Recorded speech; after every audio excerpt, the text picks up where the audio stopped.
Good morning, everyone, and welcome to a special edition of A Vision for You. Today is Sunday, December 30th, 2018. The share ID numbers for Friday, December 28th are the following. For the 7 a.m. Eastern Big Book Study, 12,353. That's 12353. And for the 10 a.m. Eastern Big Book Study, 12,355. That's 12355. This morning, A Vision for You presents The Power of the Pause, an often heard acronym for the word pause, pray, and use spiritual energy. Dr. Samuel Shoemaker, the Bill Wilson spiritual advisor, said that a person must grow up and stop just using God and instead begin to ask God to use him or her. Real prayer is not telling God what we want. It is putting ourselves at his disposal so that he can tell us what he wants. Prayer is not trying to get God to change his will. It is trying to find out what his will is, to align ourselves or realign ourselves with his purpose for the world and for us. Step 11 states, sought through prayer and meditation to improve our conscious contact with God as we understood him, praying only for his knowledge of his will for us and the power to carry that out. Step 11 is the culmination of all the other steps. We have taken all the other steps to lead us to this step. As a result of the inventory actions of steps 4 through 9, the life occupation of evaluation and correction in step 10, we have removed the obstacles that are blocking us from God. The Big Book's warning about needing to keep in fit spiritual condition begins its discussion of step 11. Step 11 has multiple daily applications. Upon awakening in the morning and upon retiring at night, and whenever we face doubt or feel agitated during the day. The Big Book concludes its step 11 instruction by suggesting that when we're agitated or doubtful, we pause and ask for the right thought or action. The perfect prayer is recommended. Thy will be done. This is an act of our free will, placing us in harmony with God and with others. I will that your will be done. This is the proper use of the will, a change from willfulness to willingness. It is this act of pause that will be the focus of our attention this morning. Joining us today to speak on the profound action of the pause is Marie J., a recovered compulsive overeater from Colorado. Marie is dedicated to our 12-step way of life and to carrying the message of recovery. And a warm welcome to you, Marie J. All right.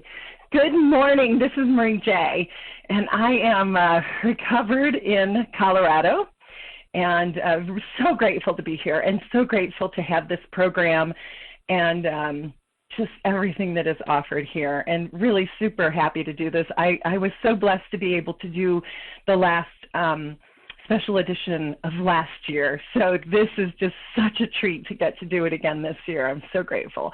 And I'd just like to begin by saying that everything I have to share here today, I learned from someone else or is contained in the Big Book. I'll also share my interpretation and my experience as I've learned over the years by making mistakes and falling on my face, which is, of course, my best teacher. And my greatest gratitude is to the people who picked me up and carried me when I didn't have a relationship with higher power. And you're all here now, and that is just such a blessing. You're my God squad. So take what is useful to you and just disregard the rest. So this talk is about the power of the pause, but before I go into that, I'll share a little bit about the reason I'm here and what it was like. It all starts like this.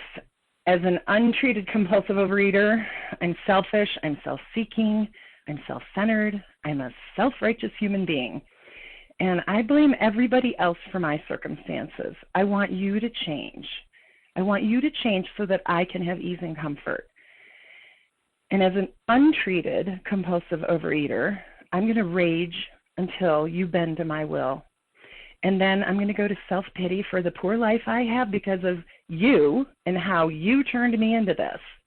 So that's how I am in my untreated state. And then I'm going to go into self-loathing for becoming the person that I've become because of you. So that's how my life was before recovery. And I was also 100 pounds overweight. And somehow that was somebody else's fault too, because I don't, or maybe I can't take responsibility for who I am in my untreated condition. And we all go through it. We're not that different. Maybe the way we act out with our substance plays out a little differently, but our minds all work the same way in addiction, and that's why we use this big book of Alcoholics Anonymous, because we all have this mental thing going on. And we wouldn't be saying, yes, that's me, and I need this thing too. I want what you've got, this thing that we call recovery. But am I willing to do what you did? So that's the first question. Am I willing to be, and am I capable of being honest? Because honesty and willingness are the two must-haves in this thing we call recovery. So I wanted to start with my favorite line of the big book on page 13 and 14. I found that this has become one of the most important go-to instructions for my recovery. And it says at the bottom of 13, belief in the power of God plus enough willingness, honesty, and humility to establish and maintain the new order of things were essential. That's my favorite line in the big book. So what's essential to recovery is first to believe in the power. So we're instructed to come up with our own understanding of God, and that doesn't need to be a barrier of the entry. But this instruction tells us that we have to believe in the power of God, the power. And I never really understood that because I had created my understanding of God, and that's as far as I got. So God was a creation in my mind in the beginning of recovery. And that was sufficient for a beginning, but I failed to go to the next level and develop a relationship with God, to experience the power of God. And it took me a few years of practice before I even believed in that power, the power with a capital P. And there's a distinction between believing in God and believing in the power that God can have in my life. And then the line says, plus enough willingness, honesty, and humility. So in my beginning, I wanted recovery, but I wasn't very willing. When the rubber met the road, was I really willing? Willingness to me means not asking God to change you, but to change me and to show me how God wants me to be in the world and to give me the courage to show up that way. Willingness is seeing that if I'm not the problem, there's no solution. And when I heard that for the first time, which was this year, if I'm not the problem, there is no solution, I was blown away, because what does it mean if I'm not the problem, there's no solution? I'm always the problem when it comes to my agitation, because the problem is between my ears. It's my perception of the world and the lack of acceptance in the world that I inhabit, lack of acceptance of how the world is. I am always the problem if I'm agitated, because it's always between my ears. And then it says we have to be honest. And again, I wasn't honest. I told myself I ate because of you. I didn't admit that I ate because it was my solution, not to being able to handle all that buildup of emotions, because anyone who didn't bend to my will, I ate over. I believed I was the director. I always knew the right way things should be done. And even, and it says it in the big book, around page 60, when being virtuous, kind, and considerate, I still want my way. So I can be all charming, but I want you to conform to my will because I believe I know best for your life. And that's not honest. That's dishonest. And it says that I have to be humble. And humility is a modest view of my own importance. A modest view of my own importance. And in my untreated addiction, I'm self-righteous. I'm self-centered. I can't be humble. I'm right and you're wrong and there's no in between. And with as much charm as I can muster, I'm going to bend you to my will. And if I fail, then I'm going to scare you to death with my rage and my self-righteousness. And I'm going to cut you to pieces with my tongue, my vicious tongue. Just ask my husband. He's had to live with me for 16 years, and 10 of them were untreated. So this paragraph is where I made my beginning, and to me it's the message of recovery in one sentence. Belief in the power, finding that power and then connecting with it through sitting quietly and inviting it in to connect with you. So that's step 2. Plus willingness, honesty, and humility, which we just covered. And then the last part of that sentence, which is the part that I missed for years, is to establish and maintain the new order of things. What's the new order of things? What does it mean? It means that I agree to change, that I'm no longer in charge, that I'm no longer under this illusion that life is controllable and that it's my duty to be in charge. Because in my untreated state, I believe it's my duty to be in charge. You know, my attitude is someone's got to be in charge, and I'm the smartest person in the room, and I know what's best for everyone, so I'm happy to be in charge of your life. And my self-seeking behavior says, you can just leave your will at the door. We're going to do things my way. So the new order of things that has to be established and maintained is the notion that this thing that we call the power, higher power, is in charge. And I thought willingness, honesty, and humility were going to be hard. But giving my will and my life to the higher power every minute of every day, it's the hardest thing I've ever done. And I fall on my face a lot. I don't get it right all the time, and I have to clean up messes with a 10th step whenever I slip into my untreated thinking. And I do slip into my untreated thinking. And that's part of recovery too. We are human, and we're never going to be perfect. We don't graduate from this program. We don't get cured. And we always take steps towards spiritual perfection, but we sit in acceptance that we're never going to be perfect, and we forgive ourselves, and we make amends when we fail. So I fall on my face, and I make mistakes, but it doesn't mean I've failed at life. I've just merely failed at perfection, which is just an act of my ego, and that prevents me from living life as a human being. So how I respond to my imperfection is what this is about. Do I go to shame and eat, or do I go to God and take the next right action? Because my mind always wants to convince me that I am the power. That's my ego. And that's the other thing about me being in charge. I have belief that if I work hard enough and I push hard enough, I can get life to do what I want. And I live under this illusion that I can affect change outside of myself. I can manage the world. I can rule the world. I can manipulate everything to get my way. And I can manipulate you. And that's what we call insanity in this program. But then sometimes things do go my way. And my controlling behavior and my pushing and getting more, all that behavior is validated in my mind. And then sometimes things don't go my way. And I just have to remind myself, oh, it does go my way. If I push harder, I'll get my way because, see, I have this validation that over here things did go my way. But really it's all random. You know, I don't have any control over life. Life's going to randomly go my way and randomly not go my way, regardless of what I do. But in my untreated state, I'm always going to believe that I have something to do with it. And in both cases, I'm going to eat. Because eating calms the high and low emotions that build up in me. And the emotions build up in me because of the anxiety of having to rule the world, which is in my mind. That's my belief. So this line on page 13 and 14 says, once I get a belief that there's a power and I'm not it, plus willingness, honesty, and humility to maintain the new order of things, that I'm not running the show, then I can make a beginning. So that's where I am today. I'm at the beginning every day. And it took me 5.5 years so far to get to a new beginning today, one day at a time. And I'm not done. I haven't arrived. I'm not cured. I don't have any expectation that I'll be cured.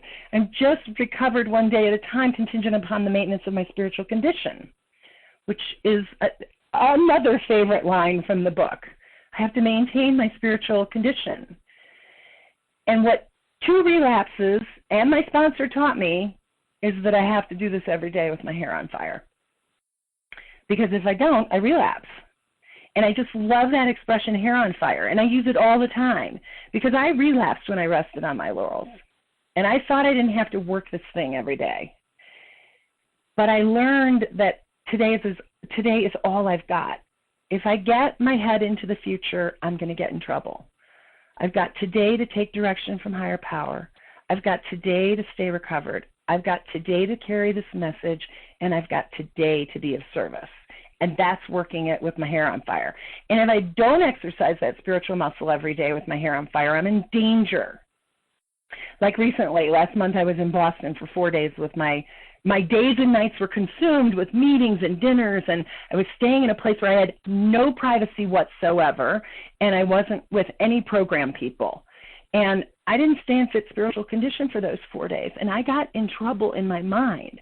I was really grateful that I didn't eat, but my behavior when I got home turned into self-reliance and my self-will, and I was just a mess. But fortunately, I do work this with my hair on fire most of the time, and I had enough recovery under my belt to get reconnected and surrender. But it scared me because the last time that happened, I relapsed over 2 years ago. I disconnected from the power, and I was operating from self-will, and I was reacting to everything, and I was just so grateful to get back to sanity and back to my program and back to God. But I have to work this thing every day. So what's been happening to me this year is a deeper level of understanding of this pause in the big book. And I'm telling you, my life has been transformed once again, that this thing just keeps growing and getting bigger and bigger.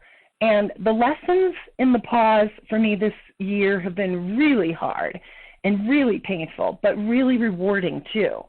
So on page 87 in the big book, the quote is, "We pause when agitated or doubtful and ask for the right thought or action, reminding ourselves we are no longer running the show, saying many times a day, thy will be done."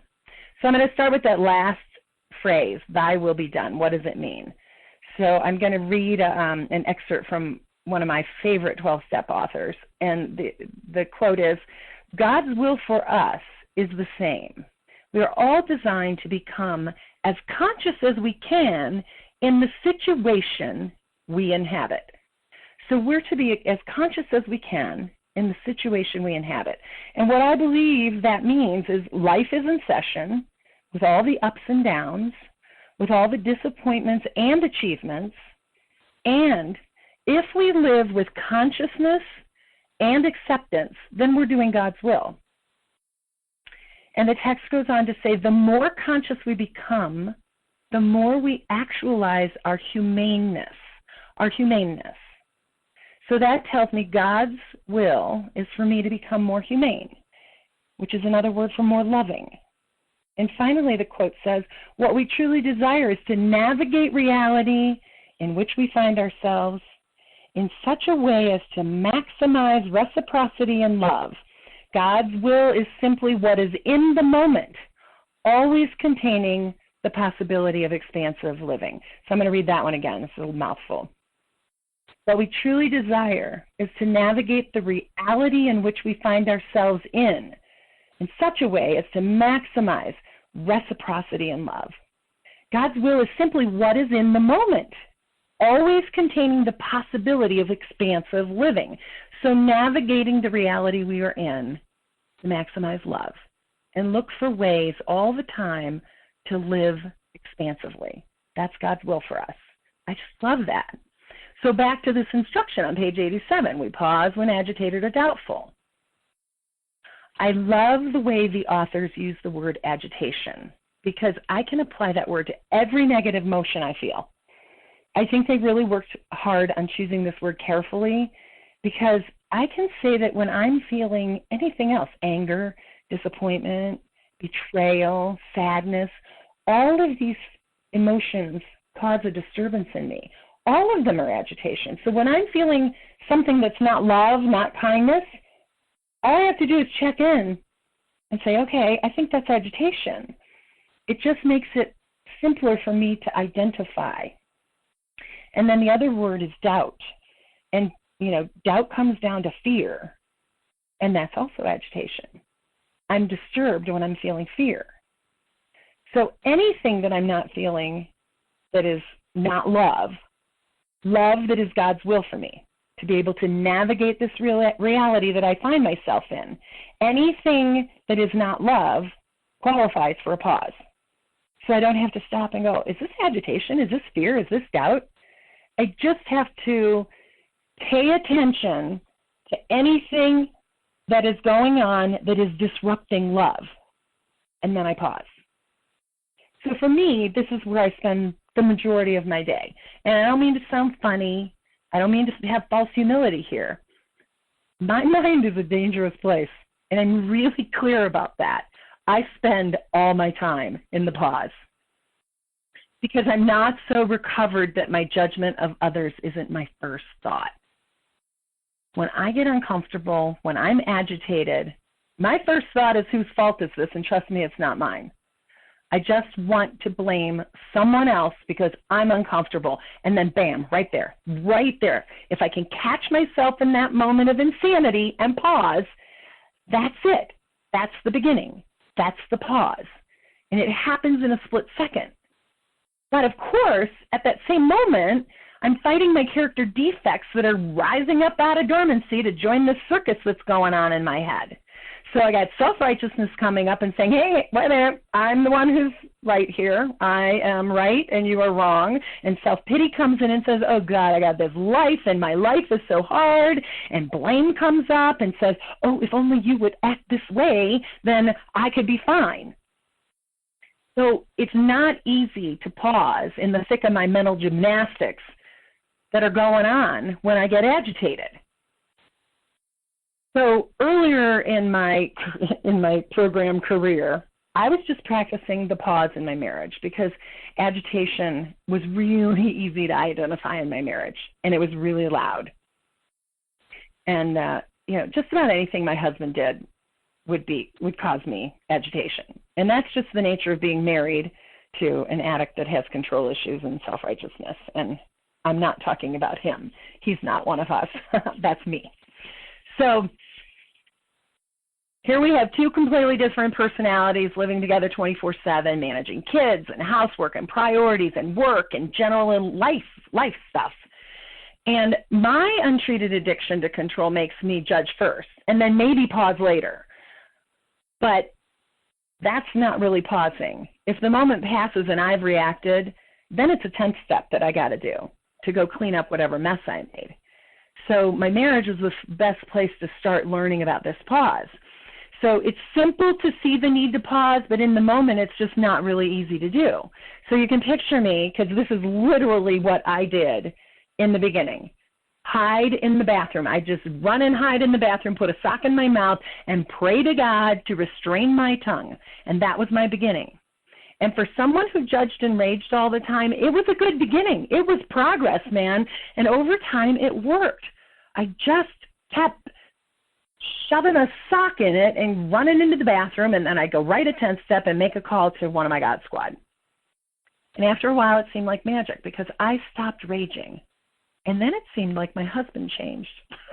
So, isn't that funny? My husband seemed to change when I stopped yelling at him. You think? But I was changed in this process of the pause. I was changed. And I didn't want to look at how I was being, and I didn't want to ask God to step in and show me how I needed to change and grow. I didn't want to look at my rage. But in those moments of agitation, I was feeling betrayed and angry. And I just wanted to let him have it. And that's how I operated in my untreated addiction. But I practiced it over and over, and I paused in agitation and doubt. And then everything changed. And it took time, and I'm not perfect, and I still bark now and then, but I have made spiritual progress. And when I fail to pause, I got to suck up some humility and make amends. And that's uncomfortable too. But I don't like it at all when I break out in bad behavior. I don't like it at all when I forget about the pause. I just don't want to be that person. But she's still in there. She's imperfect, and I have to forgive myself and make amends to those I harm and pick up the pieces and move on and not live in shame and guilt and remorse. And the beauty of being in the pause and the beauty of making amends is that when I go to my husband and I make an amend, it always ends up that he owns his part too. And it didn't happen in that way in the beginning. I got some resentments out of it because I'm always making my amends. But the miracle is eventually he started owning his own part. You know, he's not one of us, and he's not in recovery. But he would see my vulnerability and watch me swallow my pride. And then there was a safe place for him to expose his own vulnerability. And that's how great recovery works. Like, I didn't even expect that to happen. And then all of a sudden, he's owning his own stuff. And it's really changing our relationship. But, you know, sometimes it's still a struggle to have enough willingness and honesty and humility. Because I have to change. I have to look at how I have to change. But when I do change, that's what this line, establishing the new order of things, means. The power is in charge, not me. Higher power is in charge, not me. So this is a progressive program. We first learn to do the steps in the safety of the rooms, and then we learn to speak out loud in the rooms and then on the phone, and we start asking fellows for help and being of service, and then we take it out to our lives and to work, and we work it out at home with our families who love us in spite of our character defects. And we struggle with our character defects. And we still think that we can change people. We fall on our face, but we keep making amends. And then we take it out into the world and how we operate with people not in program and how we operate with institutions that we might resent. That's how this process works. So in the last year, I've been really out in the world with this and working on some issues around my personal work. I have, many of you know, 11-year-old twin boys, and I'm a realtor. And my busiest time of the year at work is when my boys are off, nights and weekends and spring and summer breaks. And I'm self-employed. I'm 100% commission. And 7 years ago, my husband and I made a decision to have him stay at home and raise the kids. And they've got tons of activities. They've got homework. They've got all this extracurricular stuff. They play 3 instruments, and there's karate, and there's music lessons, and we're all very busy. And I'm the one who's responsible for the income and the full support of our household financially. And I've been praying to God about being more available to my family because of this work that I have. So I work around, 10 or 12 hours a day in my busy season, some nights, a lot of nights, and all weekends. And those are the times that my kids are on break. And it can be scary, because I never know when the next house will sell. I never know when the next buyer will show up. But I did a lot of work on this in January of 2016 with God. I really accepted my situation and I surrendered to God. And I surrendered my fear around financial insecurity. And that was the last of the 9-step promises that I really got. And I took direction that I know came from God in 2016 to stop doing all the marketing and trying to get new business and trying to get more and to just do the work God delivered. So I said, okay, God, I believe in you utterly. I have faith. And I know you will take care of us. And when the phone rings, I'm going to respond. And if it's program, I'm going to take that program call. And if it's work and income, I'm going to take that call. And I stepped out in faith, and I took the action that was given, but I wasn't in charge. And it was scary not to go out and try to push my business and promote my business, but I stayed connected. And that year, I made more money than I have ever made in my life. And I didn't push and shove to make things happen. I surrendered, and I kept asking for guidance. And I took the next indicated action, and I carried this message every day, and I served others in program, I served my family, and I served my work. And it was a great year. And then 2017 came, and I had to start all over, and I went into doubt. I thought it was a fluke that I had made that much money, and I didn't believe God had anything to do with it. But I kept doing my program, and I kept pausing and saying, okay, let me just do the next right thing. Ask for my faith muscle to be strengthened. Thy will be done. And I kept taking the next indicated action in 2017. and I had the second best year of my career. And then this year, I closed out the year exceeding 2017. Because of faith and action. There's always action. But I paused, I gave it to God, and I took the next action. And so people are always asking me, oh my God, how do you keep the pace up of being a business owner and mom and working 7 days a week and doing all the sponsoring you do and speaking and lots of program? And it just comes down to a simple but disciplined spiritual practice. Everything led by higher power. I am very disciplined in my spiritual practice. And it wasn't always that way. I had to relapse twice before I said, oh, this thing is real. This thing is real. I am a real compulsive overeater. So I make time every day. That is my first and most important priority of the day, to connect with this power. And I stay in steps 2 and 11 all day long, all the time, constantly asking for the power, asking for the continued faith in the power, and asking for God's will in everything I do. And I'm not spiritually perfect. I fall down into self-will. I fall down into self-reliance. And I let my ego convince me that I'm doing God's will when sometimes I'm doing my own will. But I get clarity from God when I stay connected and when I allow myself to be changed.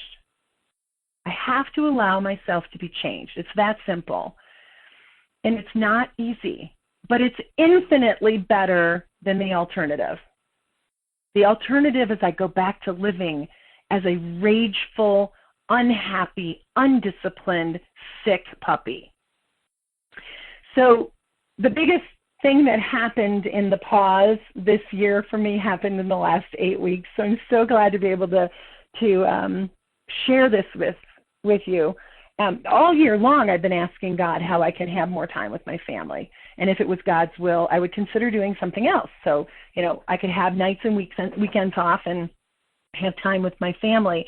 And, all year I wasn't getting any direction, and I'm, still doing the work. I'm still doing what's put in front of me, but I'm getting a little impatient with God, and saying, hey, you out there, I don't hear your direction. I need you to speak louder. I can't hear you. I don't know what the next right action is, but I know it's coming. So I'm just going to stay here in this pause of knowing what I'm supposed to be doing here. And I keep working. And then late in October, my best friend of 51 years shows up and asks me to come into her business and to run her account management group. And she's ready to offer me an equity position and a smaller salary than I'm accustomed to, because they're a startup company. But they've been in business for 4 years. And it's work that I did for 25 years before I got into real estate 13 years ago. So it's work I know. I'm totally qualified to do it. There's no nights. There's no weekends. There's nobody who's going to call me at dinner time and ask me to show them a house right now. And there's no one that's going to call me at 8 a.m. the day after Christmas like this year, wanting to meet with me in an hour, and I go. But they're a startup, and I'm going to have to take a pay cut and make it up in equity, but the equity could end up being a couple $1 million in a few years when they sell the company. And these 3 founders have been at it for 4 years. They have customers. They have an innovative product, and they're bringing me in to help scale it. And it just looks like a dream job. And it looks like God has answered my prayer. But I'm afraid about the money, and I'm afraid about my best friend being my boss. So it's not the exact thing I asked for. I ordered up a job that was stable and easy with lots of money, weekends and nights off, and lots of vacation, and I wanted God to send what I wanted, not what God sent. But I recognized it, and I paused, and I asked for direction. Is this what I'm supposed to do? Because mostly I believe in the power, and some interesting things happened. First, my real estate business for winter ended November 1st, which doesn't usually happen. Everything I listed sold, all the buyers I had were in their homes, and I wasn't working. And that yet doesn't usually happen until about mid-December. And I had made great money, and I had 6 months of expenses in the bank. So was it odd or was it God? Was it odd or was it God? Was this the direction? So everything pointed to taking this action. So we did a temporary contract employment just for November and December while I'm in my winter months. And I kept asking God, how can I be of service? Help me to stay willing, honest, and humble in this process. And I went to work for her for a couple of months. And then there was the discomfort that happens when we go into the pause, because I'm an addict and I'm impatient and I want what I want when I want it. And I wanted answers. I wanted to know if this was my path. I was uncomfortable sitting and waiting to see, was I going to make a change? And in the meantime, I'm not working on my real estate. I'm not preparing for spring. I'm not reaching out to people to build my business. I'm not taking action in that other job. And so I go into doubt. I go into fear. And I have to stay in this pause for 8 weeks. And it's painful. But I keep asking God, bless this path or block it. Give me clear direction and give me the courage to carry it out. And I ask for faith that I will be given what I need and my family will be taken care of regardless of the outcome. So it takes 5 weeks and then I get my answer. God blocked it. I got clear indication that this wasn't going to be a fit for me in my life as it was today, and that I was to finish December and go back to real estate. And what is beautiful about being in the pause and staying connected to the power is I didn't have any question. I had no doubt about this guidance. I had no remorse about this decision. And I was walking away from a huge position of retiring with lots of money in 5 years, and this being able to pay for my kids' tuition to college in 6 years. And then I started thinking, wow, this money thing's a really big motivation for me in this whole job. And I realized that most of the year I've been focused on money because I've been thinking about how am I going to pay for college in 6 years. And in that process, I lost my financial faith, even though for the last 3 years, God has been providing for me. And the promise of the 9th step that says fear of economic insecurity will leave us. Well, my fear of economic insecurity came back because, I have a lot of financial responsibility. For 4 people in the world, I'm 100% commission, so I can get caught up in self-reliance around making money. And I had surrendered all that, and I have had freedom from the fear around money, and here it was in my face again. And that was driving all this stuff I was doing for the last 8 weeks. And the funny thing about it, funny not so ha-ha, I am financially secure. I got money in the bank, I have a retirement account, and I've made great money for the last 3 years. So what was happening here? I was just reigniting fear from untreated thinking. My ego showed up, and I went into self-will and self-reliance. I wasn't really paused asking for the next right action. And what happened after, I told my friend that I wasn't a fit for the business, she asked me to stay in some capacity and work part-time and still do my real estate, which I agreed to do in January. Okay, let's extend this to January. I didn't pause. I didn't check in with higher power. I went to self-reliance and attached myself to the idea that, oh, good, I'll get some equity in the company and still, look, I can hedge my bets against God providing for us in 2019. So I would have a plan B in case God didn't show up. Because after all, the real estate market, the politics, 3 rate hikes by the Fed in 2018, financial markets and the trauma that's going and things are slowing down, all that's happening out in the world, out in life. So where did I go? I went to fear and self-reliance. God isn't going to handle this, I tell myself, so I better get in and control things. So this goes on for a few more weeks, and now I'm in December, and I fell apart with worry and stress, and I started worrying about how am I going to do 2 jobs in January? And finally, I realized, oh my gosh, I'm in charge here, and I paused. And I spent some time reconnecting with higher power and meditating and writing and going into outreach and asking my God Squad for help, asking for people to help me work this out, you people on the phones. And once again, in very short order, I was really clear that I needed to go back to real estate and remove myself from this other business. And I had to get this clarity that I was operating out of fear of missing out, of not getting something I wanted, of not getting what I thought I needed. And this is the fear in my mind, in my untreated mind that plagues me and plagues all of us addicts, that nothing is ever enough. Higher power gave me this incredible job, this life, this income, and it's never enough. Nothing is never enough when I go back into my untreated thinking. And sometimes, since I believe my life is not perfect, I want more and different than I have been given. I don't want to accept the life I've been given. And when I got clear, I got it all worried because now I had to go back to my friend again and say, I can't do this. I have guidance that says I need to move on. And so I called her. And I prayed and I asked God for clear guidance for the conversation to have with her. And I called her and she said, oh, I have news for you before we start. You know, our board's decided to change our direction and focus on this other area. And we're redeploying all this staff in the area that we're going to expand with you.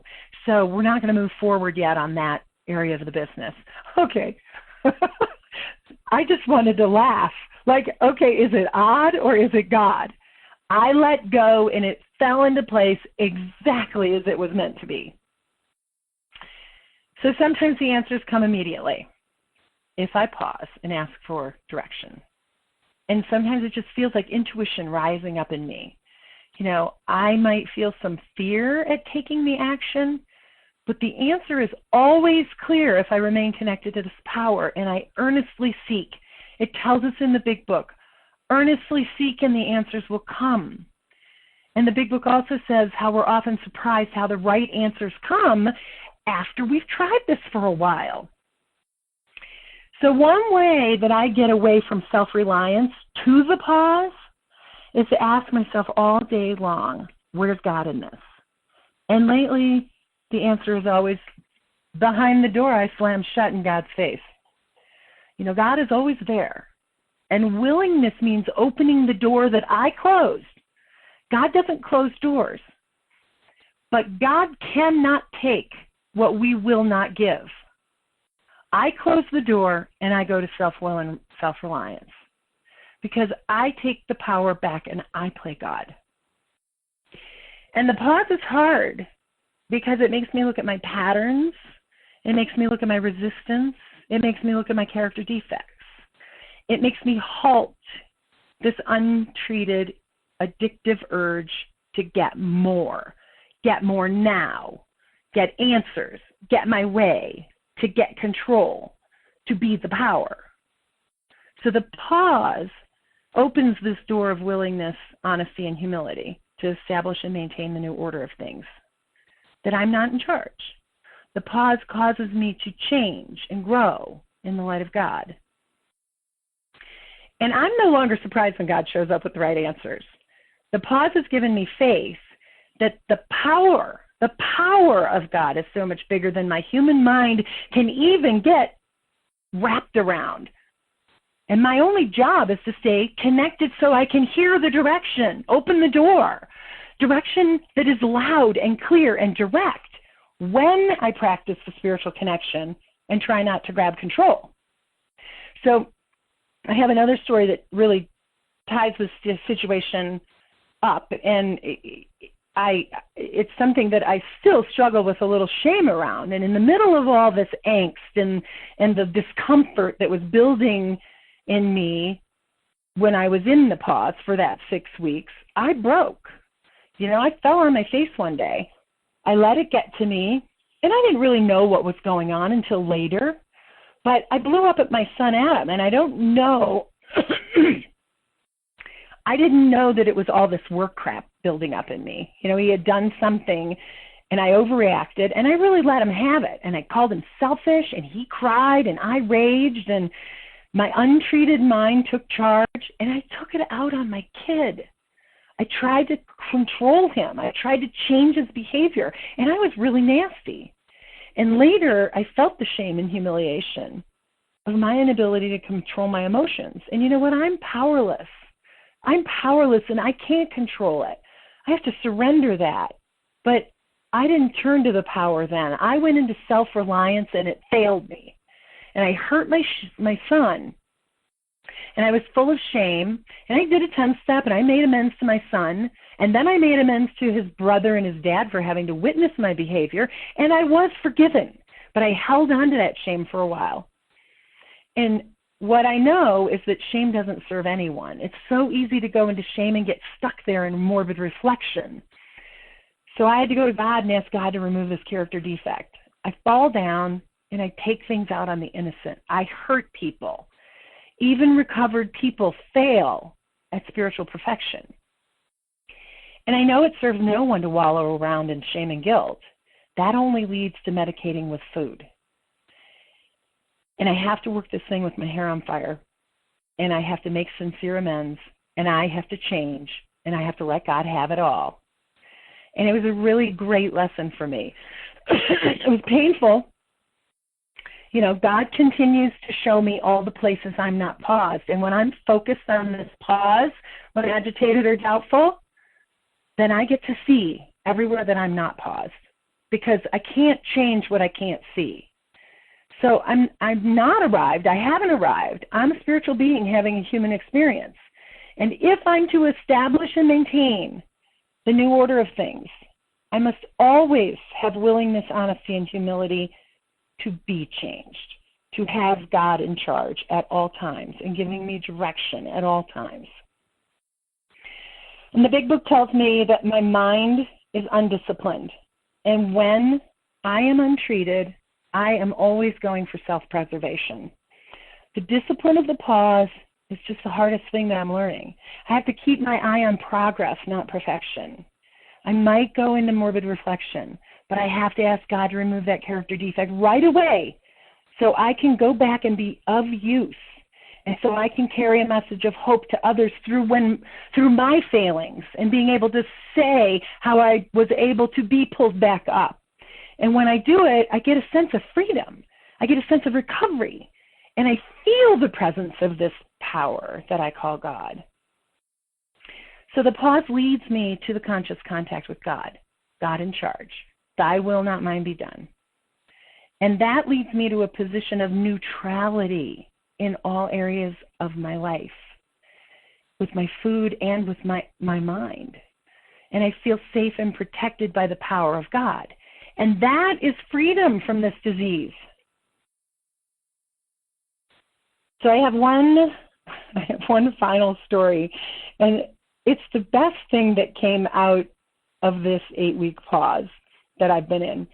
Every year for Christmas, somebody in our family, my husband or I, chooses a custom ornament, and we have something written on an ornament for our Christmas tree. And it's a saying on it that reminds us of something significant about the year. So when we take out our ornaments every year and we look at them, we can read and remember, remember when Adam was 2 and he said this, or Liam was 5 and he said this. And so it's just something that is such a wonderful thing we have going on, tradition we have going on every year.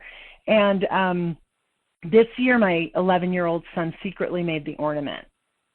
And it said, which I can't even say this without crying, do it with your hair on fire. You know, he's 11, and he's already understanding this design for living that really works. You know, he's 11, and the ornament said, do it with your hair on fire. And he told my husband, that's the most significant thing that happened this year. So it's just such a blessing. It is such a blessing to be in this program. And it is such a blessing to really sink in to these very clear, detailed instructions in this big book. And to really understand how to pause and ask for direction and to forgive myself when I'm imperfect. So the power of this program is a beautiful thing, and it works. It really does. And with that, I'll pass. Thank you. And thank you, Marie, for your beautiful and inspirational presentation this morning. Thanks for sharing such profound experience, strength, and hope with all of us on the line. The share ID for today's presentation, 12,359. That's 12359. Marie's contact information will be offered at the conclusion of the recording, so stay tuned for that. And we will now transition to question and answer segment. You can pose a question by pressing *1 to unmute. Please offer your name and first letter of your last name as well.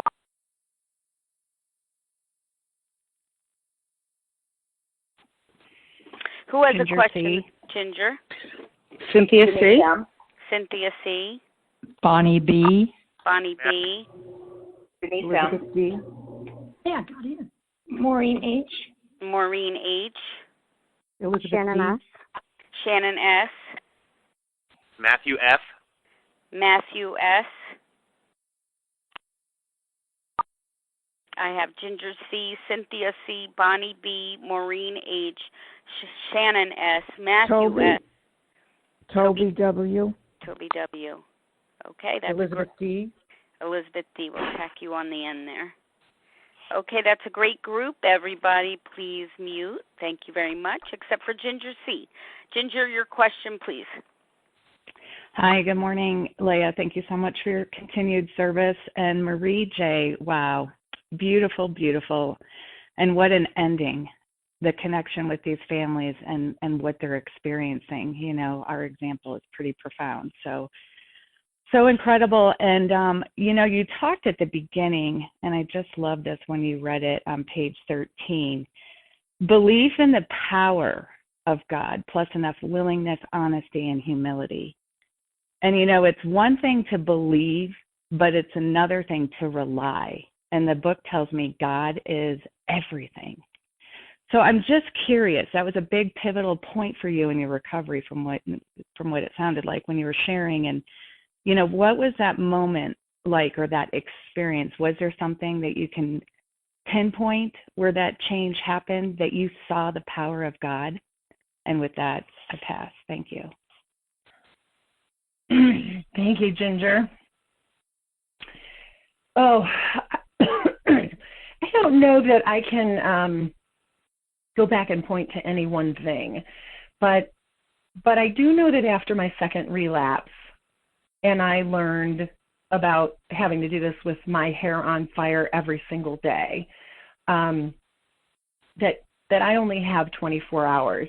I only have that 24-hour window to be of maximum service and to surrender. And so that's how I operate. I try not to get my head too far in the future, because when I go into the future, I go into fear, and God isn't there. God isn't in my fear. And I feel like I do this every day. I have to get up and do steps 1, 2, and 3 before I put my feet on the floor getting out of bed. I have to say, okay, I'm powerless. And I do believe, because this power shows up. And I know that in the beginning, I wrote down experiences of God so that I could see the little things that were happening. So I could see the little things and not just say, oh, that's a coincidence. So I could look at every little thing that showed up in my life to say, wow, that was God. That wasn't accident or coincidence. That was God in operation in my life. And as those built up, my reliance muscle became stronger. But I have to do it every day, and I have to pay attention every day. I don't write down the experiences anymore because the muscle's bigger, the muscle's stronger. I can see them. I can pay attention to them. But it started small, and it grew and grew and grew and grew. And it grows 24 hours at a time. And if I'm not connected in a 24-hour period, boy, I know it, because I don't feel the power. And then I have to sit down and make it my priority the very next morning, sit down and get connected to this power, because it feels incredible. It feels free. It feels powerful in me. And then I don't have to run the world. So I also, at the same time, feel this incredible sense of serenity. And I don't feel alone I feel connected to the world, and I don't have to do anything. I can just rely and take the next indicated action. This is a program of action. I must take the action. So I have to have the courage to take the action that I'm given. Thanks, Ginger. Yes, thank you, Ginger C. Cynthia C. Thank you so much, Leah, for your service today.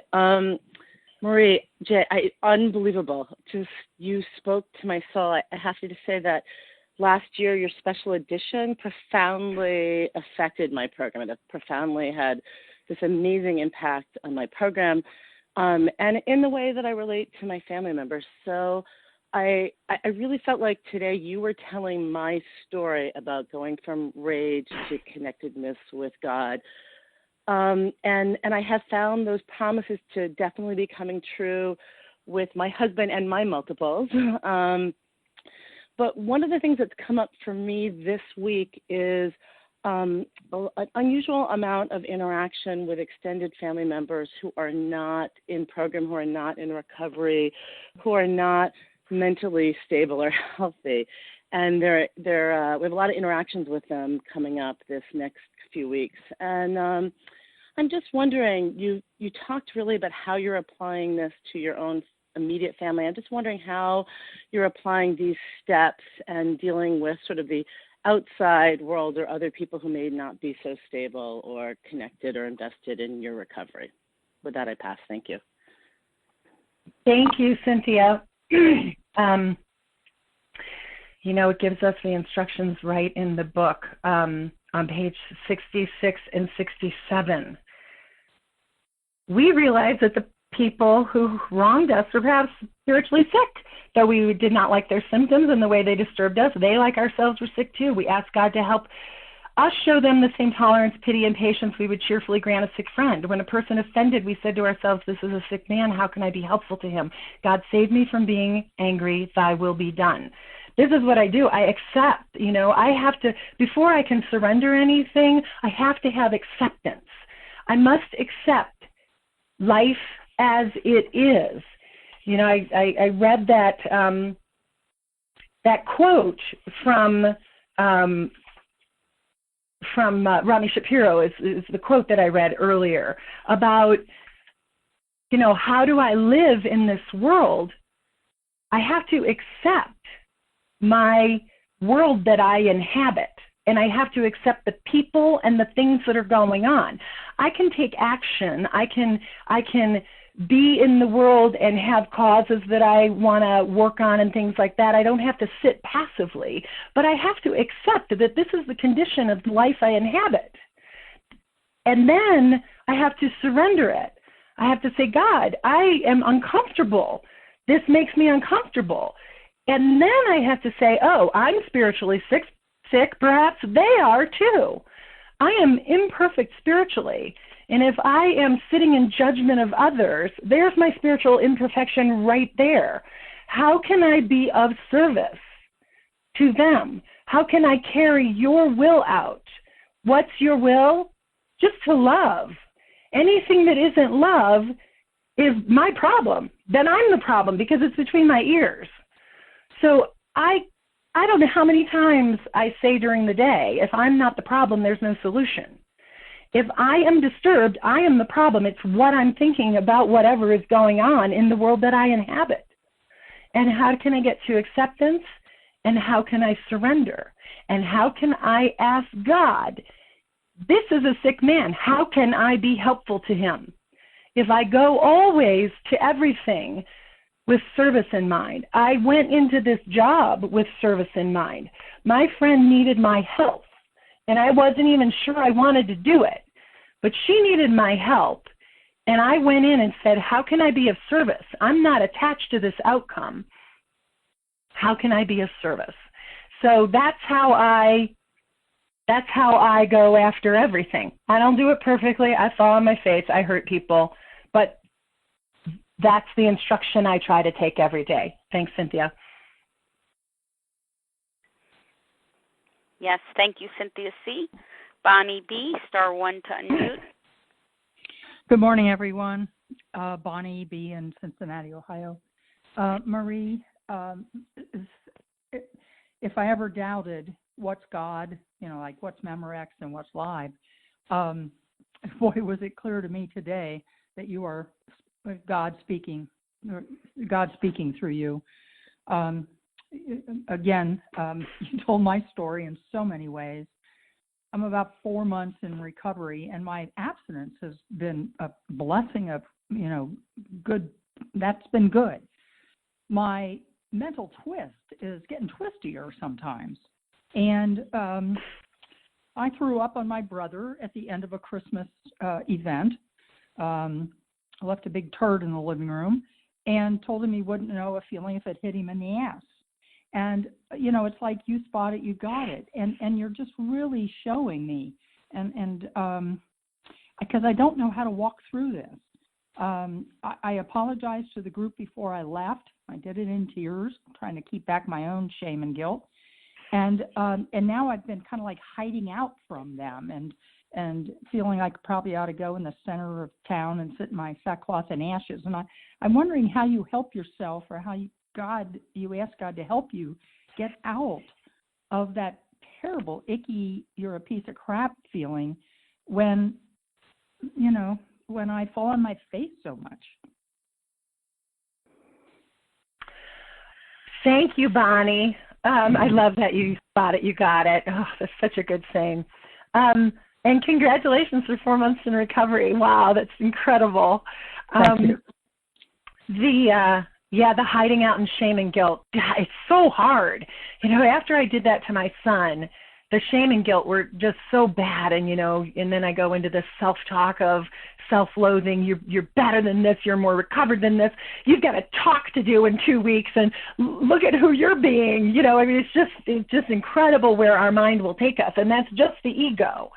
And, I have this thing up on, of course I don't have it on my wall right now to quote, but it's something that Gandhi said, and it said our beliefs become our thoughts become our words become our actions become our habits become our values, and our values become our destiny. I'm missing a few in there, but essentially our beliefs become our destiny. And so if we believe we are shameful and guilty, then that's how we will live. And the big book tells us we don't go to morbid reflection. Morbid reflection is shame and guilt. We don't go there because it's not useful to anyone. And our primary purpose is to be useful to God's kids, to be useful and to be of service and to carry this message. And we cannot carry and demonstrate what we do not have. So if I allow my thoughts and my beliefs to stay in morbid reflection and shame and guilt, then who am I useful to? I'm not useful to myself. I can't carry the message. I can't be out in the world. And so I have to stay with God until it's removed. And sometimes I got to be in the pause and be in the muck. And what I do is I sit and I write. I just write reality. Here's what's going on. Here's the shame and the guilt. Here's what's going on. What would God have me be? I write a letter to God. What would you have me be? What would you have me do? And I try to first mentally sort it out and put it on paper, get my thoughts down, and then I stop and I close my eyes and I go, okay, God, I know that you are not shame and guilt, and I'm not of any use to anyone. And I quiet myself and I get still and I say, come on in and inhabit my world, inhabit my mind, my heart, my soul, my body. Let me feel you in my body. And then I sit quietly and I get connected. And it's a practice. It doesn't happen right away. So a lot of people give up on meditation because, oh my God, I've been meditating for months and my head is so noisy. Let it be noisy and keep inviting God in. It's okay. Nothing that happens in meditation is wrong. Everything that happens is exactly in the plan. It's exactly in the right time. So we just get connected to God and we keep doing it. And if it's 5 minutes to start, fine. Do it 5 minutes this morning and 5 minutes tonight. If it's just writing a letter and trying to get connected that way, it's pulling God back in and reading the text that says in the instructions, We don't go to morbid reflection. It's not useful. How can I be of service? Thanks, Bonnie. Oh, thank you. Another bullseye. Thank you. Thank you, Bonnie B, for the question. Maureen H, your turn. Hi, good morning. Maureen H, compulsive overeater in South Florida. I feel like it was kind of asked with Ginger C's question, but I was curious because you talked about your 2 relapses. What changed either around your powerlessness with the food or with your relationship with God? And like what were the biggest takeaways or changes that you learned from your relapses? Oh, great question, Maureen. What changed? Well, my my first relapse, I didn't even know I was in relapse because I wasn't eating on my red list, so I never, got off my red list. But for a few months, I was just overeating, and I stopped. I didn't finish my 9th step. I had 3 amends left on my 9th step, and I just rested on my laurels. I got this. I feel great. I've lost 80 pounds. I'm so good. I'm so there. I'm so cured. So it was just my my ignorance of this is a 24-hour program, So I was just naive about the instructions. We have to work 10, 11, and 12. I never got to 10, 11, and 12. I didn't finish 9. And so I rested on my laurels. I felt great. I lost a bunch of weight. I got what I needed. And I didn't make my amend to my husband. That was the really big one. He harmed me more than I harmed him was my attitude. So I was still in really untreated mental condition. And then I really got into the big book. So my first relapse was prior to being on Vision and really studying the big book. And I was kind of making up the program as I went. I had a sponsor, but I wasn't doing the program. I wasn't following the instructions according to the book. Then I got in the second time, and I had been in Vision for six months, and I had a 1 bite slip. But I knew that 1 bite had sugar in it. And then I was trying to pass it off, going, "Ugh, it's 1 bite." I'm back on it, but it took me 3 days to get honest. And I went to my sponsor and I said, "Okay, I did this." And I knew I did this. I had a bite of sushi, and sushi had sugar in it, and I knew it. And she said, "Okay, we're going to start over." Oh, and I just was heartbroken. We had been through the book. I was recovered. I was getting ready to sponsor. And I got honest, and I got willing, and we started over. And we realized, because the beauty and the gift of relapse is I got to go back and find out what was missing. What step did I fall down on? What was missing? And it was step 2. I didn't believe in the power. I did not believe that God could run every bit of my life. And my sponsor worked really hard with me to really get that connection. And so what changed was I got my hair on fire. I got my hair on fire, and I said, I'm the real deal here. I am the real deal. And I have to work this with my hair on fire. And that is a choice. That's a decision I make. I have to work this with my hair on fire. I got to be connected to God every day, or I am going to fall on my face. Thanks, Maureen. That was Maureen H. Thank you very much. Shannon S., your turn for a question. This is Shannon S. Did you call me? I did. Go Thanks right so ahead. much, Leah. Thanks. Thank you so much, Marie. Oh, my gosh. Amazing, amazing. I needed to hear every word. My question is, as time has gone on and you have begun working the program more and more, like your hair is on fire, could you describe some of your experience in your interaction with your husband? And, did you ever experience, him not getting it, and how you kind of worked that through, or how you navigated that your life was changing in terms of your actions and your recovery work, and just describe a little bit of that? Shannon, tell me a little bit more. What do you mean that he didn't get it? Say that. Well, okay. Okay, so I'm just wondering, did you experience any tension around once you're in recovery and you're spending a lot of time on recovery work?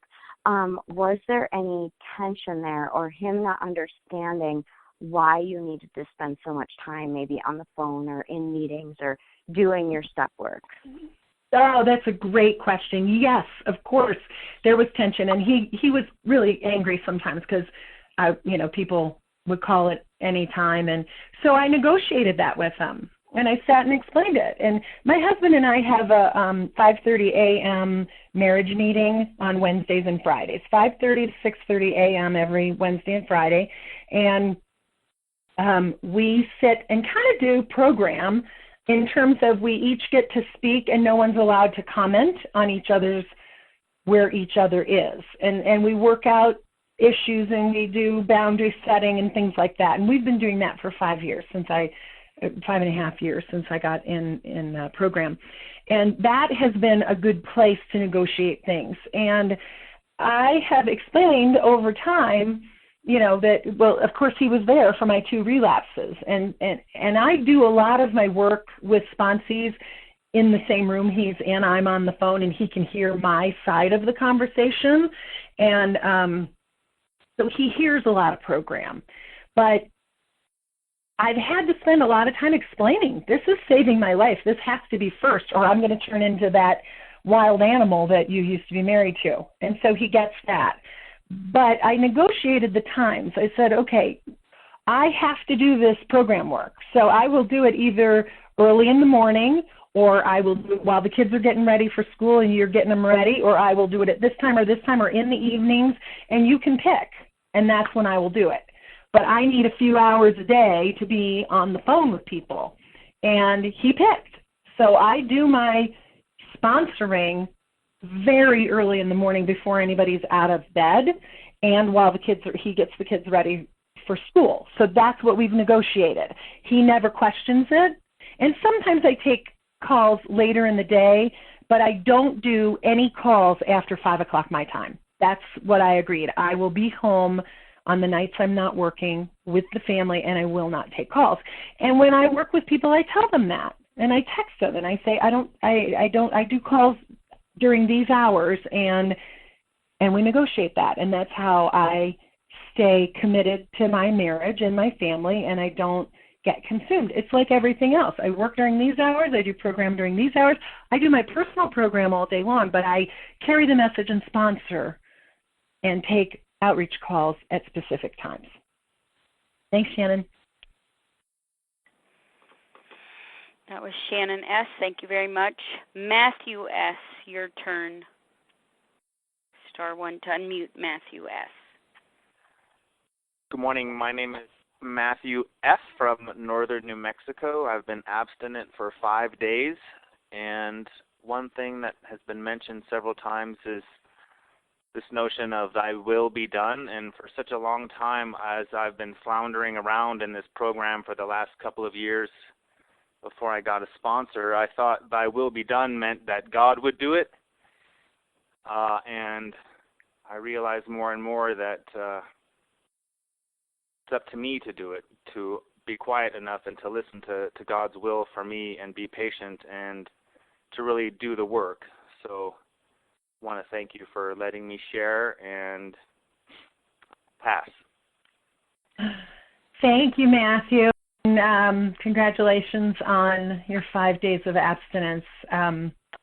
You're the most important person in the room right now, and I'm grateful that you're here and willing.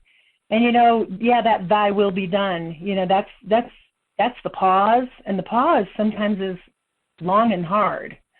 And being able to stay in the pause and asking for God's will, but also the other piece of it is asking for my action. So thy will be done, but what's my action that I have to take? This is a program of action, and we have to make decisions and choices throughout that. And it's just so great to have you here and share that piece, and I'm really grateful for you. Thanks, Matthew. Thank you, Matthew. Toby W., your turn. Question, please. Thank you. Thank you, Leah, and thank you, Marie. I have a sponsee who says she keeps forgetting to pause. She doesn't pause at all. I was just talking about it yesterday, and other than asking her to listen to you, to listen to this, what kind of a suggestion would you give to somebody that is, I don't know if she's just doesn't want to or what, but she says she keeps forgetting. How would you respond to something like that with a sponsee? That's a great question, Toby. Yeah, thanks for that question. I, too, in the beginning, really struggled with just remembering to connect to God and remembering God was there. And so way back, 5.5 years ago when I started, I set the alarm on my iPhone. Every hour it went off, and I had a little message there. Where's God? Or surrender, or check in with God. And I did that for 2 years. I had that alarm set, and it bugged the hell out of me because 8 times a day it went off every hour. And I might just click it off, but it built that muscle, that habit for me to check in. And when I get off track, like when they had the problem in Boston for 4 days and I got home, I set my alarm 4 times a day to go off because I got disconnected and I had to be reminded, who's in charge here? Who's in charge here? Who's in charge here? So that was the alarm that I set when I got back from Boston. So it still works for me to just give me a quick reminder to do a check-in. And I don't have to stop and meditate. Sometimes I do. Sometimes I sit for 5 minutes and go, okay, God, what is thy will? What is your will for me? What can I connect into here? So we all forget. We have incredibly short memories. That's our ism. And we have to take action to remind ourselves. So it might be setting the alarm. That's just the easiest thing for me because my phone's with me all the time. But what other ways? Ask her. What are the ways you remind yourself to do other things? Put it on your calendar. Do you run by a calendar? Put it on your calendar. Do you have a to-do list? Put it on your to-do list. I have a calendar that has every half an hour of the day. I could write down right on my calendar. So when I look at it, I go, oh, yeah, I'm not in charge. Okay, let me connect. Ask her, we can be responsible for ourselves. How do we remind ourselves to take the kids to the school? How do we remind ourselves to do the activities we do in our life? We build that muscle of habit. So build a habit. Thanks, Toby. Thanks, Marie. I had to chuckle because I, too, do the alarm system. There you go. Works, doesn't it? I didn't even stop to think that I should suggest that she do the same thing because I've been doing that for years. But thanks for the reminder. Okay. Thanks, Toby W. Elizabeth D. *1 to unmute. Hi, it's Elizabeth D. Recovered in Boston. Marie, what an incredible gift this morning your share was. Thank you so much. I related a great deal to your stories about your relapse during the Q&A time, and my relapse have followed a very similar pattern. And I find myself on December 30th here, after 2 years of back-to-back recovered abstinence, and I've been in OA for 30 years, but this is recovered abstinence, feeling myself really close to picking up. And it scared me. It scared me, so my hair is now on fire. And part of this has to do with what's going on in life. You hear in the 12-step rooms, and there is a question in here, it's coming, I promise. You hear in 12-step rooms a lot, don't let the gifts of recovery take you away from recovery. And I'd like to hear what you might say to someone that you're guiding, or someone that you've been working with, or someone who's come back who you've worked with before, who is in a new romantic relationship. And I'm just trying to get out of my own way. And, God brought this person into my life for a reason, and it was a God-centered dating process. And now we're settling into that. The romance is over, and now it's just life. And I am scared to death that it'll work out, and I'm scared to death that it won't work out. And I would love to hear anything that comes up for you as I say those words. Oh, thank you, Elizabeth. I actually am working with a sponsee who is in a new relationship, so I have a lot of exposure to this lately, and it's really powerful because what I believe is nothing ever happens by mistake. It all happens at exactly the right time when we're ready, and that's God's will. God's will happens when we are ready. So you're ready for this because it's happening, and that's what God has brought to you. It's time for you to start in this playground, right? You're extending out into the world. And if we stay connected and remember that our primary purpose is to carry the message and be of service. And so I always want more. I want more from my husband. I want more from life. I want more money. I want more for my kids. I want more. That's my ism. Nothing is ever enough for this addict, and that's my untreated thinking. So when I go into, wow, I want something from this relationship, and I need to get this, and you need to be this way, this is God letting us see the things we need to pause in.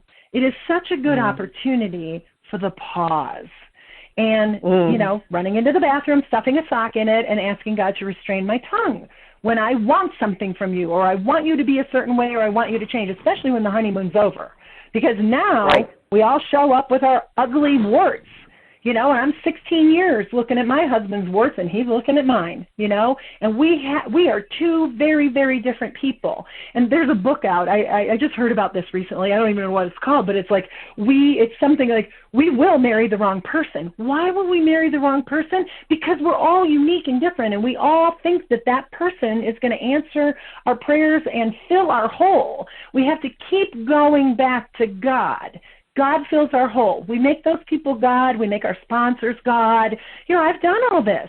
I want you to fix my hole, my big old hole. If I stay connected to higher power, and I work this with my hair on fire, and every day I'm getting up and saying, okay, God, I'm going to connect with you now. Help me remember with my incredibly short memory today that you are in charge. Help me be of service to this person and not try to dig my claws in and get what I need, because I cannot get what I need from other human beings. I can only get what I need from God. That's the only place that my hole can be filled.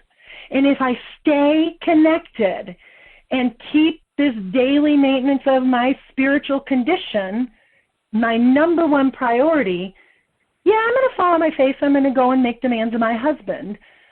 But I'm going to recognize it in the pause, hopefully before I trash him, and not have to make an amend, and go back to God. Because I'm human. I'm going to make a mistake. And if I go to morbid reflection and say I'm such a crappy person, I'm so awful, and go to self-loathing, it's not useful. Go back to God. Get reconnected with God. That's what I have to constantly do, 24 hours a day, one day at a time in my relationship. It doesn't change. Every day I have to go back and get my resource from God. Thanks, Elizabeth. Bullseye. Thank you. Thank you very much, Elizabeth D. We can take a few more questions here on the line. Star 1 to unmute. Jason K. Jason. Gina R. Liz K. Jody EQ. Kathy K. Yvonne DH. Who did I miss? I have Jason K, Gina R, Liz K, Kathy K. Linda Jody, you missed. Jody EQ. And there's one other person. Yvonne DH. Linda G. Okay, Linda G. And I'm missing one person. If you could please speak up a little bit. I think I'm missing. Yvonne DH. Yvonne. Okay, excellent. Okay, that'll be the entire group. Thank you very much. Jason K., Please go ahead with your question. Hi, this is Jason K. Marie J., I just wanted to ask how you, I struggle just thinking I have an answer, an intuitive thought from God, and how you distinguish that between maybe a selfish thought or a fear-based thought. Like if you get something in your gut but you're not quite sure, is this really God's will? Just curious of your thoughts on that. Oh my gosh, Jason, I love that question because yes, it happens all the time. And I have come to understand when it's God's will and when it's my will. And it always comes down to, am I still agitated or am I in doubt? Does fear or question come up about this? And if I am still in any kind of question, it's my will. It's me inserting myself into that. When God's will comes to me clearly, when the guidance comes, the direction comes, there is no doubt. I feel, and again, this is practice. It takes practice to build that spiritual muscle. I have to be connecting to it all day and asking on everything in my life, little stuff, the big stuff. I got to be paying attention all the time. I can't go a week and not connect to the light and then go and try to connect and think I'm going to get an answer because I'm unpracticed. I'm unpracticed at listening. So I got to be connected every day. And when clear direction comes and when I hear the clear direction, I go, I relax, I sink in, and I go, I don't have to be in charge. I might have to take action. I always have to take action. But I know that the direction is there. I might get a little afraid, like I need some courage to take that action. But I'm clear, and I feel freedom. And if I don't feel that in the direction, and I feel anything else that looks like agitation or doubt, then I stay in the pause. You know, that pause in that job was 5-6 weeks long. And I had a couple times where the direction was clear and I took it, and then I went back into my self-will. So I had to keep writing about it and going, okay, I think I'm still in the pause. Ugh, this is so uncomfortable. This is so painful. I want answers, God. You know, but I'm willing to stay here until the answers are clear. There's something that I need to learn and grow when I'm still in the pause. So the distinction is, does it feel clear, and does it make me go, this is in the flow. Yeah, this is the direction. Thank you, Jason. Yeah, thank you very much. That was Jason K. Thank you. Gina R. Hi, Leah. Thank you so much. This is Gina R. Hi, Marie. Thank you so much. It's so good to hear your voice. As you were talking, the idea of what happens with eagles popped into my mind, and the idea of, you know, even eagles need a push. And when little baby eaglets are, you know, supposed to get out of the nest, the nest becomes uncomfortable. The mom or whoever starts putting stuff in there to make it uncomfortable. And that's what it felt like as you were describing your situation, and as it related to the fear of financial insecurity. But I'm wondering, were you able to get to like the root of that fear? Like what are you really, really afraid of? And also with this idea, at least for me, it's the thrill of soaring begins with the fear of falling. I'm like almost equally afraid of both. And I don't know if that makes sense, but that's what I'm curious about. Thank you. Thank you, Gina. It's good to hear your voice, too.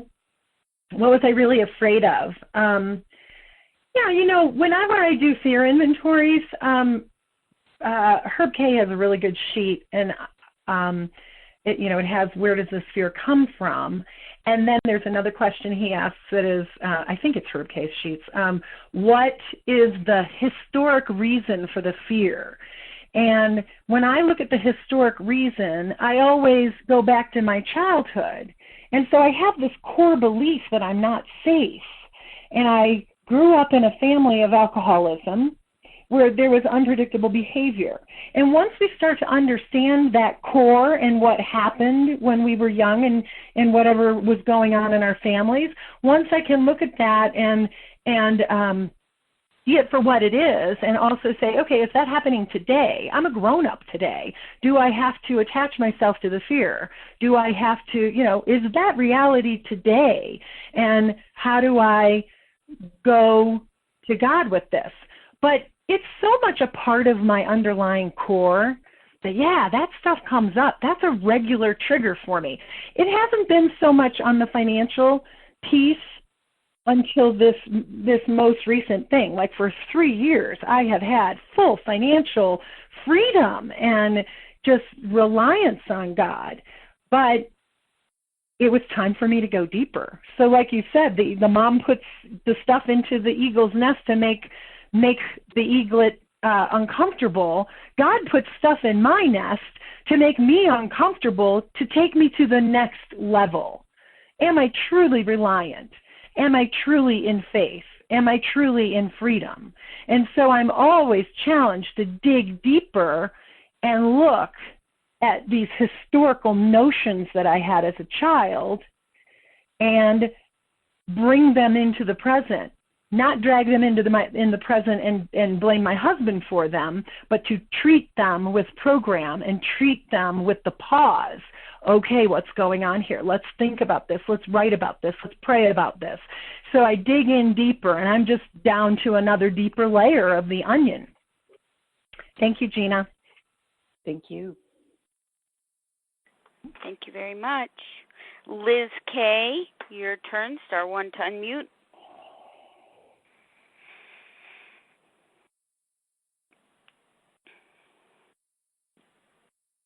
Liz K. Star 1 to unmute. Hi, I had unmuted, but it evidently went back into mute. Sorry. Hi, Marie. This is Liz K. And my question is about sponsorship. I'm 3 months into this program, and I've heard both ways. I want to know if once you get the person through the steps, do you continue sponsoring them? And also, do you still contact your sponsor? And if so, how often on either side of it? And also, what if you do continue with a sponsee after they've worked through the steps, what is it that you then discuss on a daily basis if that's what you do? Because there's a lot of, I'm confused because there's both sides of this that I've heard, and I don't know which is, what the way to do it is. So if you could tell me. Okay, Liz, thanks. I don't think there's any real rule. The big book doesn't tell us how to sponsor. It just tells us to carry the message. And so I don't have a set way that I do things. I have access to my sponsor. My sponsor is my sponsor. I don't talk to her frequently, but I'm in communication with her. I call her when I need her. I'll call and say I need a God shot. And but that's why we build a God squad too. I don't like my sponsees to rely fully on me, because then it's too easy for them to make me God, make me their higher power. And so right away, I like people to be getting on the lines, listening, putting their name out there, speaking, because when you speak on the lines and you share, people call you because they connect with what you said, and they pick up the phone and call. And so you start developing your God squad. So it's really important, I think, for us to have a God squad and other people we call. So I have a pretty stable God squad that I call and do my 10 steps with, and that I call and work out my issues with. And I call my sponsor for specific things that she's really powerful in my life about. And I'm not a big compliance girl. I don't think that there's any one way to do this. So I don't think there is a rule. With my sponsees, when I take them through the program and they're sponsoring, say, call me when you need me. Text me, we'll set up a call. If you want to have a weekly call, that's fine with me. If you want to have a daily call, that's fine with me. Everybody, and then some come in and need more connection than others, and some go out and do it with their God squad. They don't need me at all, and I don't hear from them, and it's fine. Whatever works as long as you stay recovered. Now, I've had some go into relapse, and they come back, and what I hear from them is, well, I didn't reach out to anybody. I didn't keep carrying the message. I didn't do the work. So that's the most important thing is, are you out there doing the work? Once you're recovered, are you out there carrying the message and working 10, 11, and 12? And that's all I ask of my sponsees. So when people call and they're in trouble, I ask, how have you been of service? What have you been doing? Are you carrying the message? And the answer is always no. So, okay, let's get out and do that. But I'll support anybody who calls me. I don't have to be their sponsor, and I don't have any I think you do that on an individual basis as is required by the sponsee. Thanks, Liz. Thank you. That's Liz K. Thank you. Kathy K., your turn, followed by Jody EQ. Thank you, Leah, and thank you so much, Marie J. It was great to hear you today. My question was quite similar to Jason's about how do you know when you're... Kathy K., your voice dropped, so it's difficult to hear you. Oh, is that better? Much, thank you. Okay, sorry.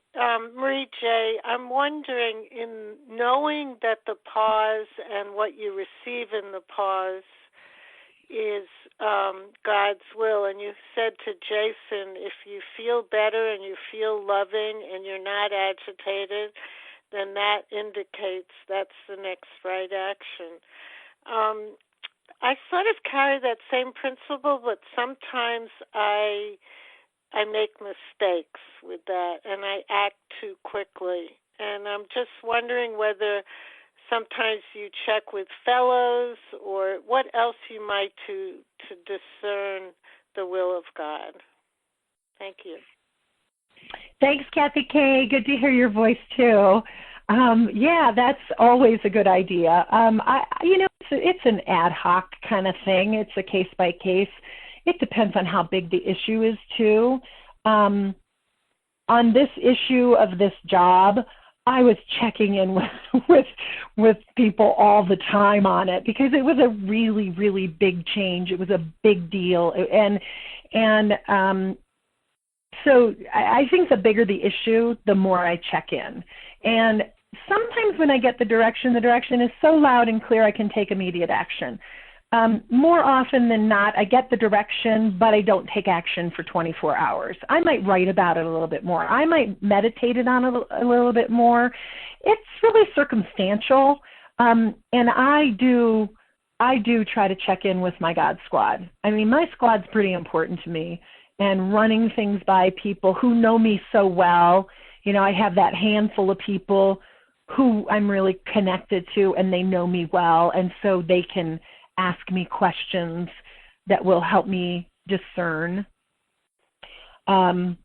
So I don't think I have a clear answer because I think I use people in the program as often as possible to run things by them, but I also have times when the message is so clear what I need to do that I don't need to go to God with skin on. I got it directly from the source.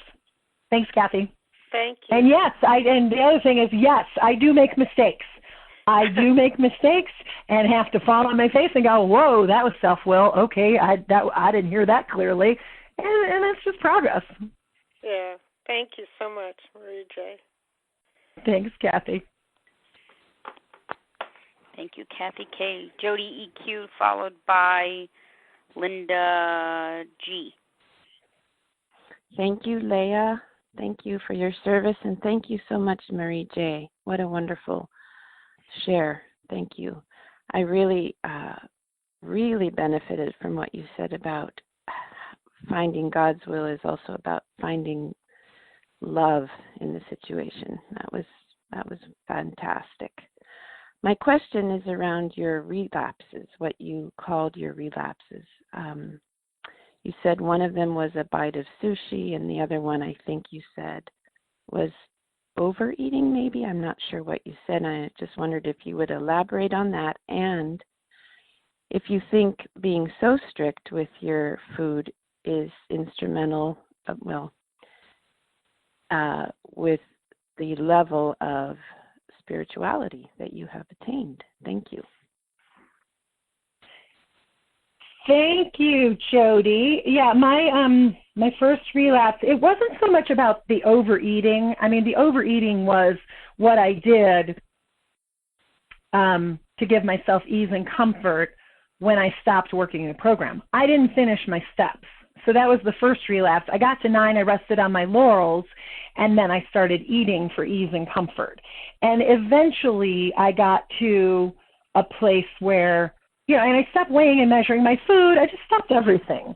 So I do not have as a part of my abstinence weighing and measuring my food exactly and precisely every day. It's a practice I do. It's a habit I have. But if I don't weigh and measure exactly, I'm not breaking my abstinence. My abstinence is my food list. This is my food list. I don't eat off of it. And what happened was I rested on my laurels. I didn't finish my steps. I started overeating, and then I ate off of my red list. And that was the whole process of breaking abstinence. Breaking abstinence starts happening in my mind long before I put anything in my mouth that I shouldn't be putting in my mouth. So it's my thinking that shifts me into breaking abstinence. So when my thinking goes wrong and I start either getting images of food or thinking about, I need more or whatever, I'm starting down that's the slippery slope. And a break in abstinence will come if I don't go treat that untreated mind. And so I have to treat that. I got to catch that, nip it in the bud, and get back on track. And I didn't do that. And it went on for months, 3 and 4 months. And so it was that whole process. And then eventually I went out and ate nachos. And then the second time, I had been 6 months working, listening to Vision every day, contributing. I got through all my steps. I was sponsoring. And I went out and I was in a situation where I was with a client and we were having sushi. And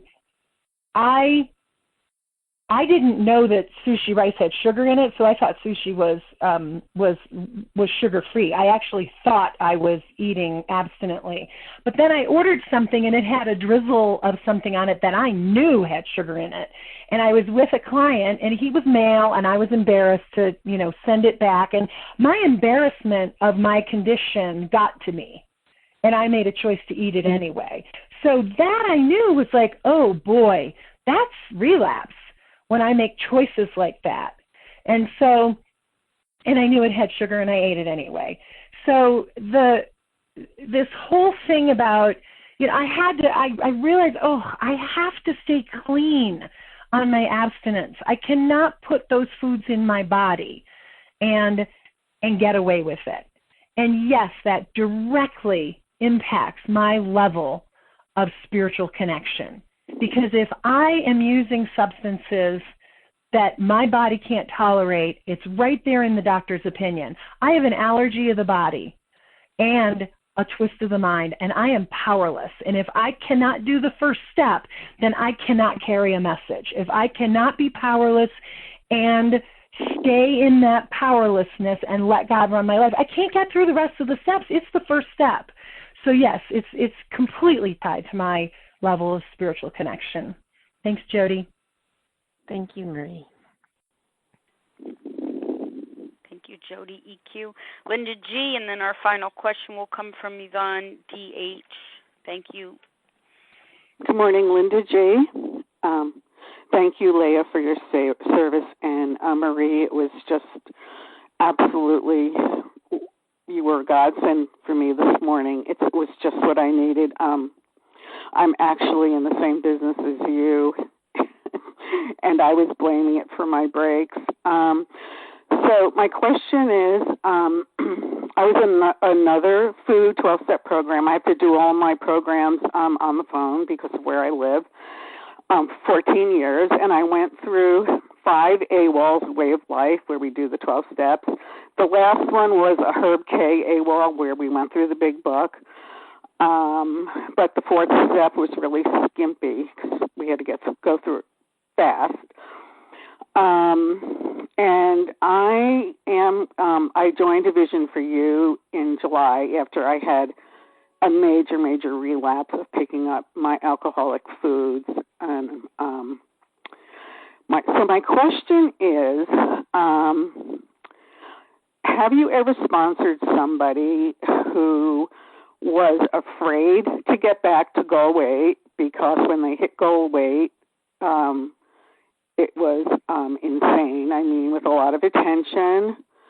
And, pause when agitated. I will say that I did have one sponsor every day I had to report to. Every time I didn't pause when I was agitated, and every time I did pause. And let me tell you, that list of when I did Linda? pause became much larger as I kept doing this. I have been in a Linda pause G, for if you 30 could please years pose in a a question. marriage. And have you ever sponsored anyone whose husband tells them they're fat? And I'm not a victim, and I told Pardon him me, last Linda night. G, if you could pose a question, please. Yeah, so the Thank question you, is, in the interest of time. Thank you so much. have you ever sponsored anyone whose significant other keeps telling them they're fat? Just wondering. And just keeping them in a pause until a door opens to move on. Thank you. Okay. I don't have any experience with that. But my answer to that would be,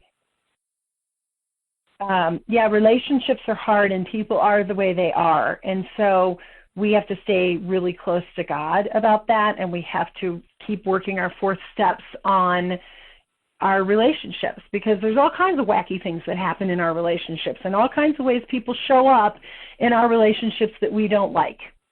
And when we stay close to God and we stay connected to the power and we try not to change people, we can change our circumstances. We have all kinds of choices around our circumstances.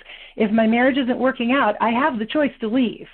But as long as I'm in it, I'm going to be of maximum service to my husband and to God. And I accept my circumstances and I accept where I am, because acceptance is the first part of this. I have to accept my situation, and I either make a decision with God in charge to change my circumstances and leave my marriage, or I stay in and I do the best I can to make my marriage work and to work within what God has given me. I pause, I ask for direction, and I take action, and I learn how to do healthy boundaries that aren't raging.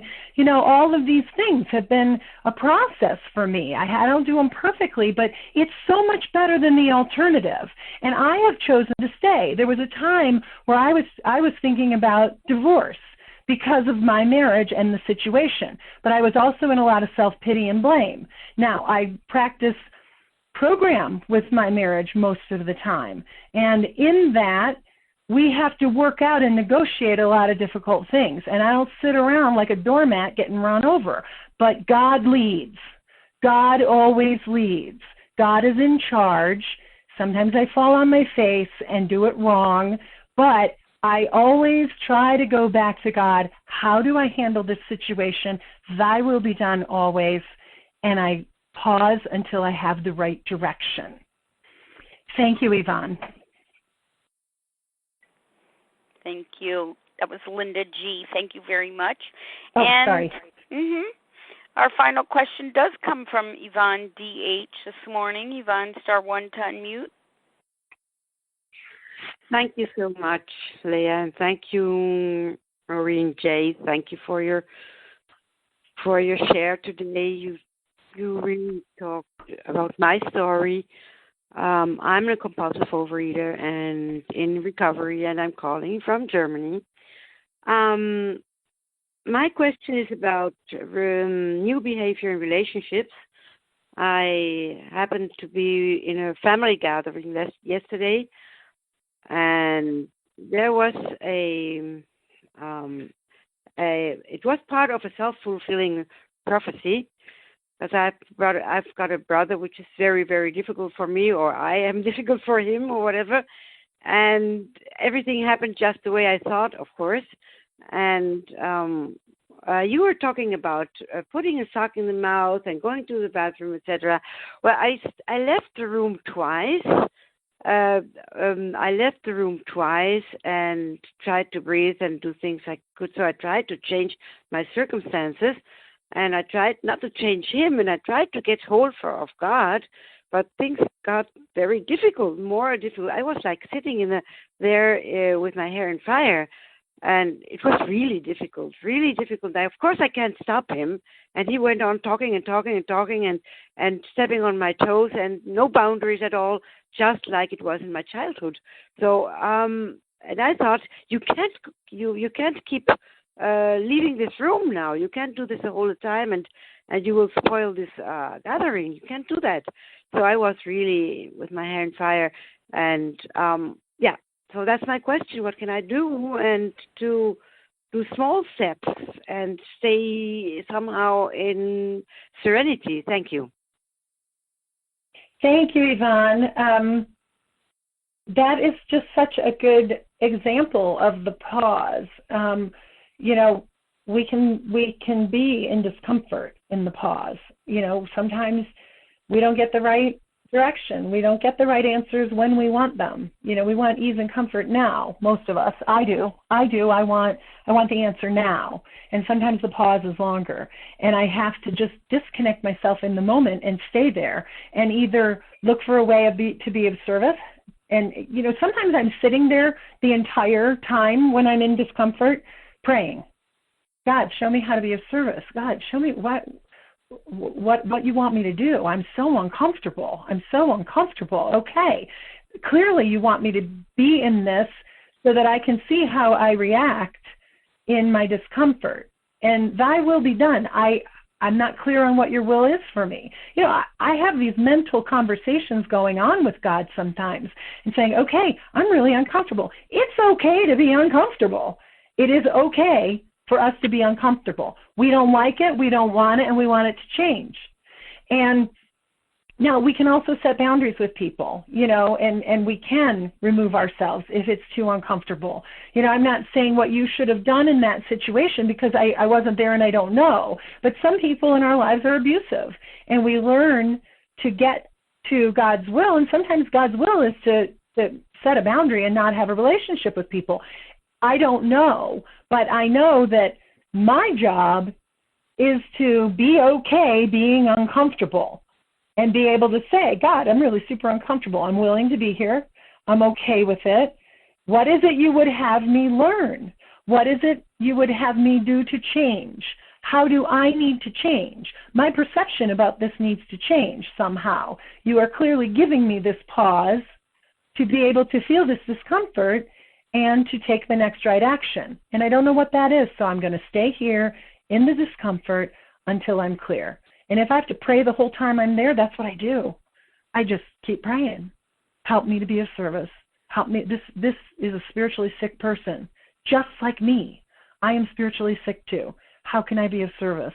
How can I help this person?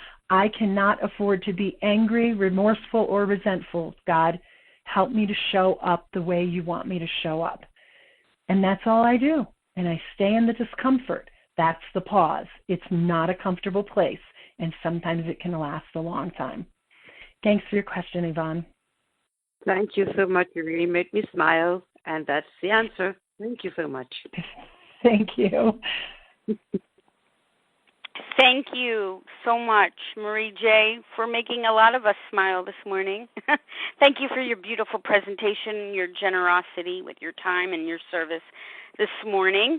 Again, the share ID for today's presentation, 12,359. That's 12359. We're going to close from page 164. You'll notice that the chapter is entitled A Vision for You. Our book is meant to be suggestive only. We realize we know only a little. God will constantly disclose more to you and to us. Ask him in your morning meditation what you can do each day for the man who is still sick. The answers will come if your own house is in order. But obviously you cannot transmit something you haven't got. See to it that your relationship with him is right, and great events will come to pass for you and countless others. This is a great fact for us.